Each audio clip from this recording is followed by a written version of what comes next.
ahead and move into a panel discussion. Every classroom is a space full of potential where ideas take shape and young minds grow. How can we ensure these experiences are meaningful, inclusive, and enriching for every learner? Our upcoming panel, Defining Content Standards, Navigating Free Expression and Inclusive Education, will explore this vital question. Now let's uncover dynamic approaches that turn classrooms into spaces where curiosity, confidence, and engagement flourish. Joining us for this important conversation are Felipe Jacob Galindo Suarez, the founder and CEO of Texas Academy, Holly Ann Brosky, the Special Education Coordinator at West Virginia Academy, and Michael Lewis, a teacher at the Newton County School District. The stage is all yours. Thank you. Did you want to sit in the middle? Did you want the middle? Okay. Excellent. Hello, guys.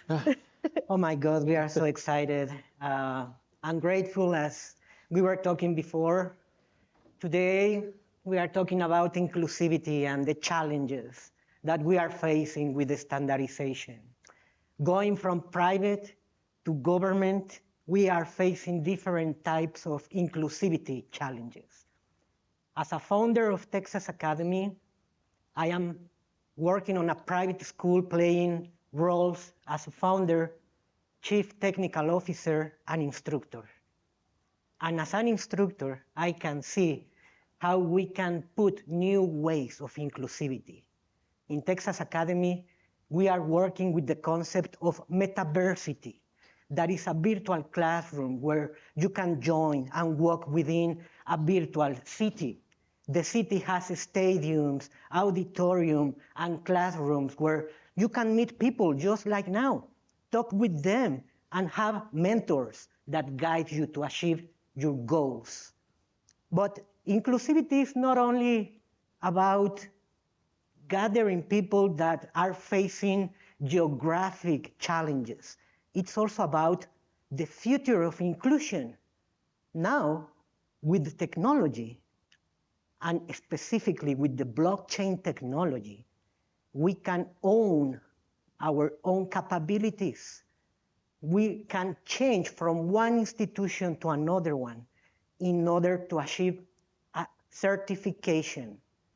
So I am talking about inclusivity in the future, but we also are facing challenges in the present related with pedagogical challenges, related with accountability, because that's the talking of today. How are we going to come with such a great ideas to make it standardized?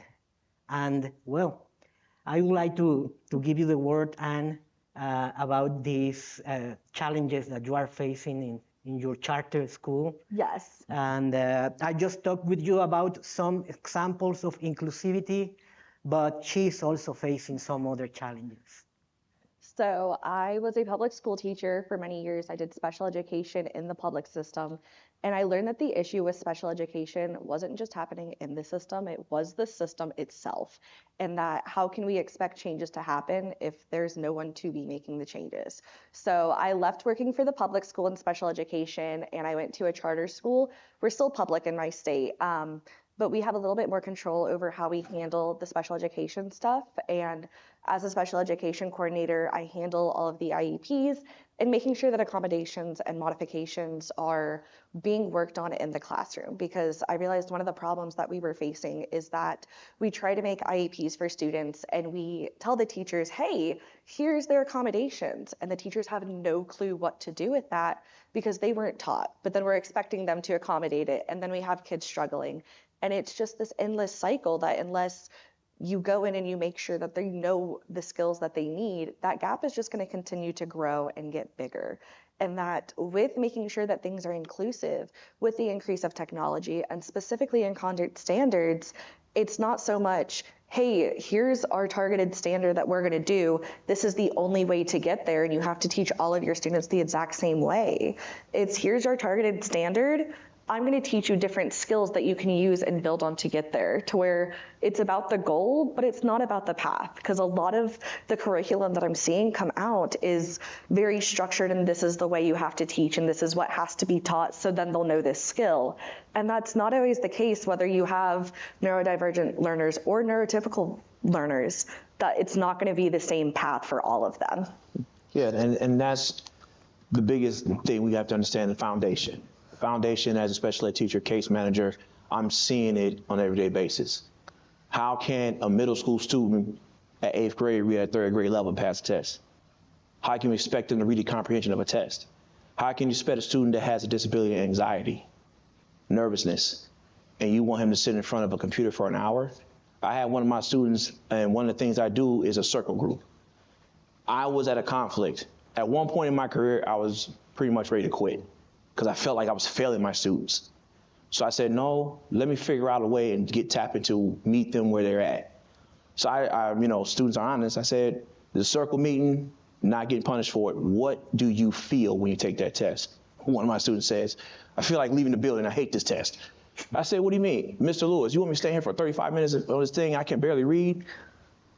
And I looked at him. I said, so what can I do to make this better for you? Can we have more small groups? Small groups are designed with my colleagues that just said, it connects them. So I'm targeting where they're at, finding their weakness and strength. But what can I do to strengthen that weakness? Small groups. So in each small group, my teacher assistants focus on the vocabulary terms, because a lot of students don't know pronouns, how to even pronounce the word that. So we focus on those certain areas. Then the table I'm at, it introduced the foundation again, but introduce them to the new unit. Why? Because we're meeting students where they're at. We have a huge gap. We're so focused on test scores, we're not focused on what can we do foundationally to get them there. We have a system in Georgia that had an AKS curriculum. I think many states have heard of this. I like it. But how can you put a pacing guide in a special ed EBD class that's based on just general ed? And when we look at a pacing guide, it has nothing to do connected with that. Same thing with this general ed setting. The pacing guide is too fast for some of those students. So with the AKS, I feel like my principal watched me. She said, what are you doing? I said, well, I got the foundation of the curriculum, but what I'm doing is I refuse to move. If my students cannot get the basic fundamentals of this unit, I can't move forward, because that unit that we got right now will connect to the next unit. It's just like with math. If they can't understand adding, subtracting, dividing, multiplying, how can they understand exponents? So there's a connection. And then when we add in AI, that's great. But most of our students do not understand how to research. They'll just type in AI. I told one student, I said, you didn't do this work. What do you mean? Dude, you in AI. Oh, no, I didn't, Mr. Lewis. Really? This is what we're doing now? Okay, yeah, I did. Okay, then. But you have the fundamentals here to figure that out. You can do research. I just need to show you. So in education, we want to take away the fundamental programming, the fundamental things of understanding, reading, and writing. The reason we told them address is because that helps them with numbers. It all connects. Like we talked earlier, we talked about the connection. How can we do AI or any technology if they don't understand the fundamentals? How can we understand language arts if they don't understand the fundamentals of pronouns, nouns? These are the fundamentals that we're missing, is taken away, like in the special ed department. I can concur with you. I get so frustrated. I told my assistant principal talk to me, Mr. Lewis, what's wrong? I said, I'm getting 30 more gray hairs, and not because of the kids. We talking about HMH, but they can't even understand what the sounds of A, B, C, D is. And that's the problem. And we have to understand that let's meet our kids. We don't give them enough credit. Our kids are intelligent. They just need the basic fundamentals to get there. And a lot of times when we talk about AI, I love it, but they got to have the fundamentals to it. I mean, the problem is getting more complex whenever we have to attend the public problems that we are facing in comparison with a private school that can take an initiative to make it more inclusive, more impactful with the students. And that's why we are here, not just because we want to make you aware of the situation that most of you already know. It's because we need to take action. We need to find ways to at least now that we are here to collaborate, to make it more inclusive, but trying to find these standardizations, it's something that is public. In the public sector means that we cannot make a decision about it. But the more people we are, we can make some kind of voting system, some kind of democracy, just to make them know that we are not okay with the ways it is happening. So for me, that's very important because, as I mentioned before, in Texas Academy, we are empowering communication and negotiation skills.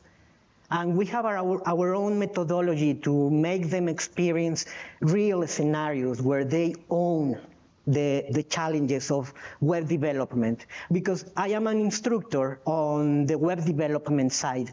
So I have created a roadmap with all the gamification techniques, and within a virtual classroom, the level of engagement is amazing. The certification puts you in a global standard. But that's very nice to hear from a private sector perspective. Now the challenge we are sharing with you is, are you ready? Are you ready to collaborate with us? Because we are convinced that we can make a change. And that's the thing of this conference. That's the theme, action. So, and I'm so grateful that we had this conversation, and during these days, first, obviously, we talk about ourselves and what are our challenges, but the point here is that this is not only our problem. It seems that it belongs to everybody, and at some point, I just would like, well, to let you also talk and give your perspective about how do you feel about it. Mm-hmm. What would you do? What would you do to make it happen, right? Yeah. You already are very successful guys, and congratulations for that. But it seems that it's very difficult to come to a consensus where the people can work together to achieve something. So from your perspective, what would you like to do to solve this problem? Yeah, one of the biggest things that we're seeing with all the increase in technology, specifically with a lot of the curriculum coming out these days, is in one format, and it's mainly online. I'm printing PDFs, I'm giving stuff over the projector, the students are using their iPads or Chromebooks or whatever technology device they have in school. And it's great that technology has all these features, but when you have students that are struggling, not even because of special education, just because I teach 6th grade, and when my students started kindergarten and 1st grade, those fundamental years, that was COVID. So they did not get the foundational knowledge that 6th grade classes 3-4 years ago got, but I'm still expected to teach them and expect that they know the same things that they lost during those years. And so we're having all of this increase in the technology, but what's the increase if they don't know how to use it? And so part of the panel yesterday was, we knew back in the day that Wikipedia wasn't a reliable source. So many kids are using AI, and it's great to give yourself a topic or an outline and to go from there. But we're expecting them to use things efficiently, and they're not taught how to do it. And that goes even with just some of the fundamental skills. I'm in 6th grade teaching ratios and scales and percentages, but if they're struggling with basic multiplication and division because they've lost those fundamental years, how is that inclusive in pushing them forward? And it's hard because when you have those times to where a lot of the curriculum or technology is expecting on this base that they already have this knowledge of, and it's not taking into account that there is a gap, and that gap is only going to continue to grow. There's nothing being done to kind of close that gap in how it's done. One of the things we talked about, I'm going to age him a little bit, is there was 20 years difference between when we went to school, but we both had the experience of the covers on the keyboards to learn how to type without looking at it, versus kids these days don't go through that. They don't have a typing class. They're pecking, and how can we expect them to move forward in this very technological forward society without giving them the basic skills? It's just not there and taught anymore, because we're like, oh, they have the technology, they'll figure it out, and then they get through school into the job force learning things, typing like this in an office, and their workforce is lower productivity and they're not getting stuff done and they don't know how to use stuff. When I went through school, we had to learn how to use all of the Microsoft Suite and the Office stuff. And I have kids that don't even know how to change the font size because they weren't taught, but we're expecting them to do this formatting stuff. And it's just, until we go back and we meet those foundational gaps, how can we expect them to grow and build on them? Whether it's in special education, whether it's in technology, or in just basic skills in academics, if they're losing the crucial parts, we can't expect them to build the next step if their base is sand. Yeah, and then that's where when we talked about it, I love AKS because AKS is about mastering. But how can we expect our students to master something if they're not there yet? The AKS is great because we do small groups and we're meeting them where they're at. I think iReady has done a great job of pivoting so quickly and focusing specifically on the reading comprehension and math skills, specifically in those categories, and putting in actual lesson plans. So then, okay, here's the lesson plans, guys. Let's go off these lesson plans so then we can get their scores up.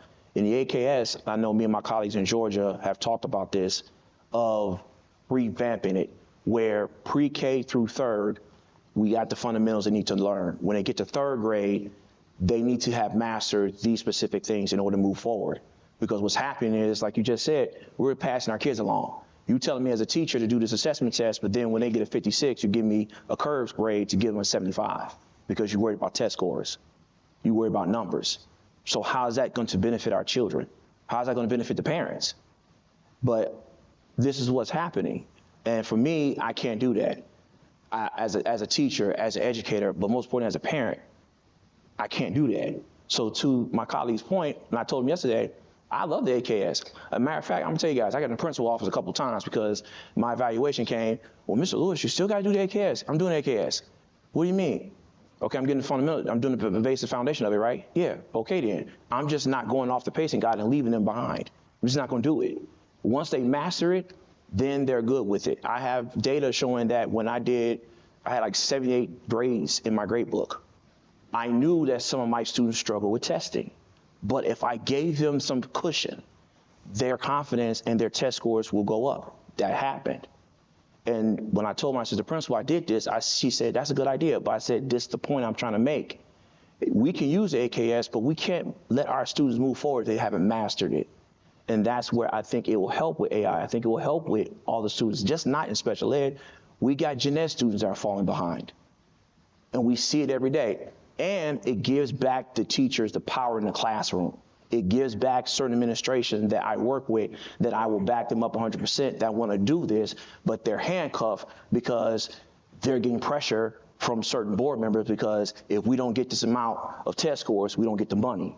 Or we lose good principals because you're basing them on test scores instead of the merit of our teachers that are working hard to get our kids where they need to be at. So I feel if you have the right curriculum, we got to make sure our kids master it. We can't keep moving our kids along this way because they're falling behind. And then like we all discussed, the technology is changing by every second. Shoot, I get tired of these doggone cell phones. I just bought a new cell phone. Next thing I know, 2 months later, they talking about I need to upgrade. It cost me $200. I'm not doing that. But that's technology, and our kids know it. So I just feel that we have to do and invest more in making sure, and that's why I love this conference because I'm hearing the same thing I hear back in my own state. When I was teaching in Chicago, I hear the same thing. And I'm hoping that my colleagues who probably are watching through the streaming line hear me, that we all collaborate together because we all got the same goal, is make sure that our kids become great leaders for this country, but most importantly, become probably future designers like this gentleman with AI and the technology they have. But we all agree, we got to make sure they know the mastery first before moving forward with anything. Plus, when we just continue to push kids forward, say they're in second grade and they're at a kindergarten level, and we're like, it's okay, we'll just push them to the next grade. They have this gap that they never close, and they're constantly playing catch up, and they'll never get it because they start with this gap. And then as things increase, that gap will increase. And that's the hard part, is without a lot of those early intervention targeted things, you lose a lot of that early catch. Something that I'm seeing in special education is that there's an increase in kids getting IEPs, because things that might have been able to be caught in pre-K and Head Start, or even as early as like kindergarten, first and second grade, they're just, oh, they're behind, they'll catch up. And then they get to fourth grade, and then we find out there's a learning disability, and then they have an IEP, and they're already behind and they'll never be caught up. Versus if you are able to catch that early, it creates such a good foundation for them to continue to grow on. And I know my admin's watching and she's gonna hate that I say this. I hate standardized testing. How does that prove what someone knows or doesn't know? I don't think you're by yourself. I know. But specifically too, it's the way of, there's this standard that they have to be taught, but every single county in the state is teaching a different curriculum, but we're all expected to get the same goal, or we're expected to teach the same curriculum the same way. I know in one of my curriculums, like I said, we're doing ratios. It wants me to teach my students 8 different ways to make tables and charts to figure out ratios. I straight up told them, I don't care how you do it, as long as you find one that works for you and you can get the answer. It doesn't matter if they know all the different ways, as long as something works. And I feel like one of the problems that we're running into with the new content standards, and specifically with the increase in technology, is sometimes it's almost we're doing too much. We're losing some of that basicness by trying to find out all these other ways to do it when you can just go back to the basics. And sometimes the basics is whiteboards and pencils. I don't often use the Chromebooks in my classroom because the students rely too heavily on them. I have 6th graders with illegible handwriting because they were never taught, because they started teaching on the computer, like they started learning on the computer and they've lost that skill, or just basic things like that. And it's when we lose that foundational skill, then we can't build from it. If we can't teach them how to just write sentences appropriately and not like they're texting their friend, how can we expect them to go and learn technology and coding and create web design or marketing or anything really? So much uses technology today. We all use technology all the time. How can we expect them to use it effectively if they're not taught how to write a sentence effectively? Yeah. Definitely. And well, lastly, because we want to allocate some time for questions, well, we are trying to do our best. As you can see, it's not an easy task. Personally, the way I engage my students is making them live real life cases in the web development industry. So I make them own or make them responsible of certain features of a website, for example. And I use agile methodologies to make them communicate on the agile methodology. There is something called a stand-up, where the team has to expose their progress in 10 minutes. And in those 10 minutes, they must be able to articulate the issues and the progress they are having on their day-to-day learning curve, because I will be mentoring them. I will be checking their code quality and how the user experience is, right? In order to really provide a certification. So, well, it has been amazing to know you guys. I'm grateful. I believe we are going to do something in the future. Yes. But we are also inviting you, for example, in Texas Academy, texasacademy.com. You can sign in as an instructor and start having some experiences in the virtual world, because we are going towards that direction, right? Yeah. Well, please, if someone has a question, inclusivity is a great topic. Hey, do we have a microphone? Not just questions, any ideas too. It's coming, but I believe I can give you mine. Or just talk loud. Or just talk loud. Oh, yes, he's coming, the micro. Oh, he's coming. Oh, he's right there. Right here. Thank you. I think you made a great point that using all that technology in classrooms is kind of a waste of time if they're not learning the fundamentals of what the technology is supposed to teach them. Mm-hmm. I know that I've had a lot of kids that have had IEPs, and I've tried to use iReady, and I got really frustrated with it because I felt that it was really big on explanation and videos, but very short on practice. And I didn't know how to get around that. So I would often look at iReady and just look at, well, here's the subjects that this is supposed to cover. And then I'd find just a way to teach the kid to make sure he understood or she understood the concepts. So, but I say that to lead to my question, is that I was tutoring kids this way on IEPs, and I felt completely isolated because I did this online. I didn't talk to their teachers didn't talk to me. This was through a tutoring contract through the charter school companies, and I would get it. And I know that you began to talk about this, and I wonder if you could talk about whether better communication about what the IEP is supposed to be accomplishing among all these parties, the students, the parents, the teachers, the companies that it gets contracted out to, and the tutors. Do you think that would be a place to start?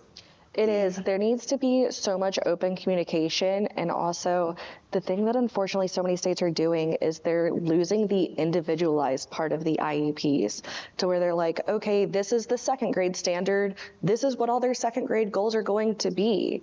And I've been in schools where all the second graders have the exact same goals. And that's not how it should be. Versus if you have the conversations and you can be like, okay, this child needs this. We can look at tutoring, and then you pull in the other services with speech and OT and anything else that they may need. But unless you open up the table for that conversation, because I think the biggest problem with it is that parents aren't aware of other things that they're able to access with that as well. Correct. Yeah, and as a case manager, I have to do it. I sit down my parents and I explain to the parents. I say, okay, so our goal is getting pushed out from resource. Here's their goals. Here's how they can meet their goals. I give my teachers a snapshot. I say, okay, here's a snapshot of the test accommodations, classroom accommodations. You've got to follow it. You've got to follow it. It's got to be part of your plan because, number one, I'm a stool pigeon. I am not going to jail for nobody. And I don't want you to go to jail. But it's my job as a case manager to sit down with you, and then we have scheduled meetings. As far as outside help, I go to my director of the IEP, of the special ed department first to make sure that we're not breaking any laws by going in, letting the tutoring center know. Because sometimes, like you said, the tutoring center kind of need to know this is what they're bringing for homework. This is what they need to focus on. If you could do the reading part or math a little bit more. And a lot of times with the parents, as well as my teachers, I have meetings with them. And parents have to understand, we can advocate all you want. If the data don't add up because your child tries to cut up, that's not on us. And I told my students, and they just looked at me. One of my students says, you actually snitched on me to my mother? I said, yes, I am. Because I'm a parent too. I'm doggone it. I'm going to put on my parent hat and tell you right now, you're not going to cut up and we working our tail off in this meeting and then we get doggone reports because you want to cut up with your behavior. That defeats the hard work for me, your parent, and your teacher. And that has to happen. The understanding of parents of their IEP rights, what they can, what they are allowed to by the state to have. I've had some students who have students that are autistic did not know they can use an adaptive device for their nonverbal, and they can go through their health insurance to get it, as well as some of the schools. I've had parents look at me like, Mr. Lewis, I said, that's my job as case manager. Now, the board can get mad at me all they want. Again, I'm a stool pigeon. I'm not going to go to jail for nobody because these are federal documentations. But to your point, sir, you're right. We got to have more meetings as case managers to back up our department head, as well as you as a teacher, as parents, so that way we are on the same page of the goal. Now, the students start cutting up, that's a different story. We've done our part, and they just have to deal with it, and start over from scratch. But to your point, as case managers have to do that.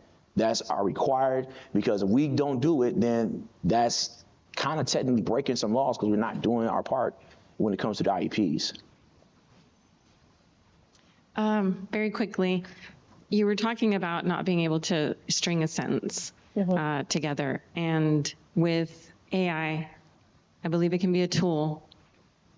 Do you have an opinion on at what age should students really start learning and utilizing AI? how is it helping them, helping their brains?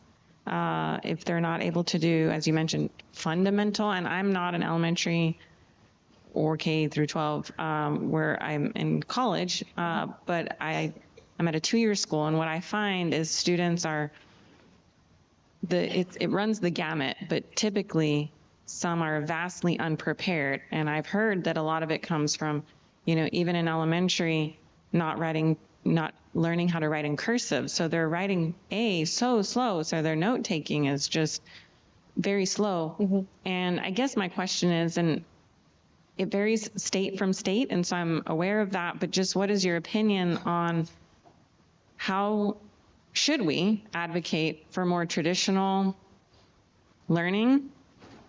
And at what age is it appropriate to bring in technology, knowing that, mom and dad might, or guardian, put an iPad in front of them, and it's, those students seem to learn how to use that very quickly. But how can we, and do you find it appropriate to teach more traditional styles of math, writing, whatever, early on? And when is it maybe more appropriate for the child and their brain to start learning with AI? Mm-hmm. It does vary state to state. I know for my state, I'm in West Virginia, we start our standardized testing in 3rd grade, which is the middle of elementary school normally in most places. I think anything below 2nd grade, if you introduce it too early, if they don't know the fundamentals of addition or their letters, how can you expect them to then produce something and learn how to use it on the computer?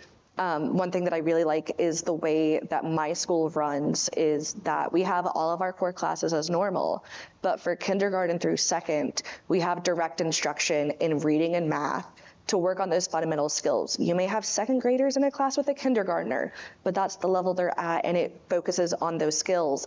And then in 3rd grade, we start to add writing into that direct instruction as well, because we can't expect them to know the grammar and sentence structure if they can't know all of the letters. So to go with your question, I would say probably around that 3rd grade year, once they do have the basic understanding of, I can type in who did this or what is this, and they can understand what they're reading as the output as well.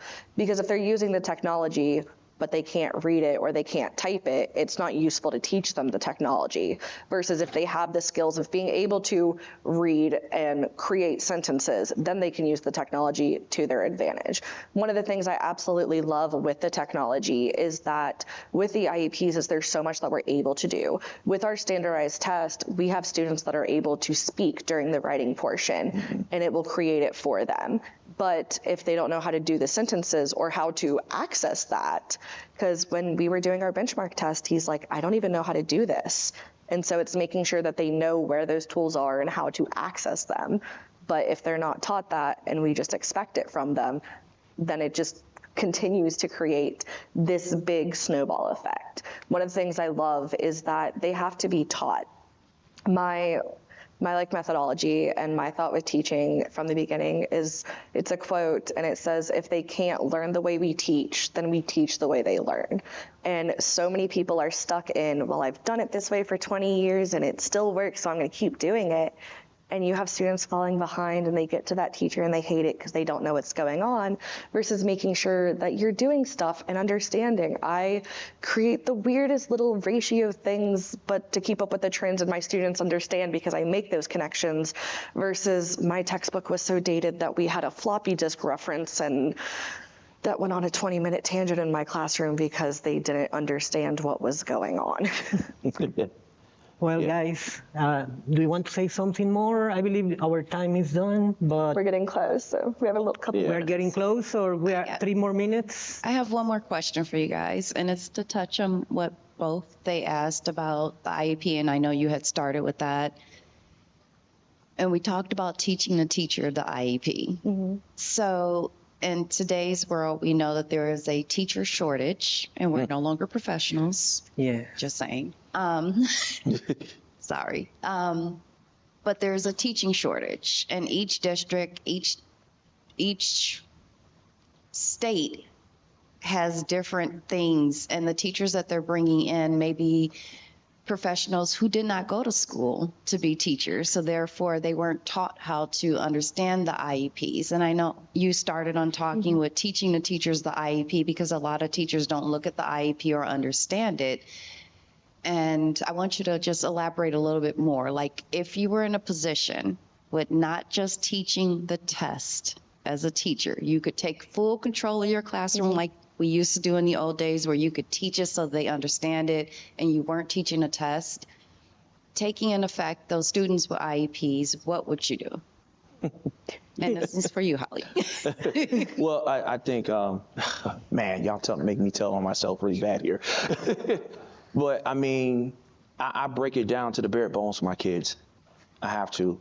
Like I said earlier with my teachers, as a case manager, we schedule meetings.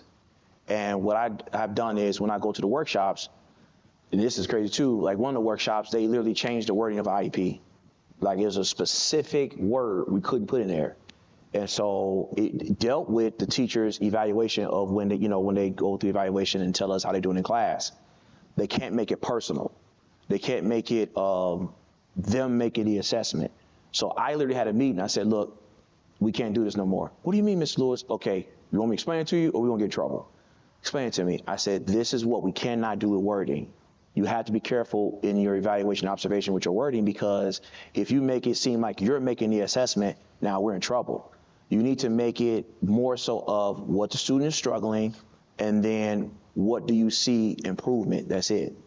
And a lot of times we have to actually, I wish more school districts, instead of just pulling us out for like just a simple PD day where it doesn't resolve anything, have productive workshop of the teachers need to do IP too. They need to know about certain wording when they do their observation because they're a part of the team. And so I think more workshops have to be for not just for case managers and just special ed department, but teachers as well. Administration too. There's some administrations that get assigned to do observations on an EBD teacher and don't know what EBD is. They don't understand that when I have John and Joey over here tearing up the room, I got to just go ahead and just forget about the lesson plans out the window. They want me to still teach. No, that's not going to happen. Johnny and Joe ain't going to do it the rest of the day. Well, they're asleep. Yeah, because that's EBD. But they need to be worked on that. So I would say more workshops. I would say more understanding of it, breaking to the bare bones, where you work with the director as well as the case manager to understand it better. And real quick, the reason there's a teaching shortage is because discipline. Kids want consequences too. They actually want structure. How can you expect a teacher to teach when you don't want any discipline in the classroom, or better yet, in your whole building? I'm gonna just leave it at that. I ain't gonna get in trouble. Yes. Thank you all. Our time is up, but we would love to connect with you afterwards. Yes, thank you.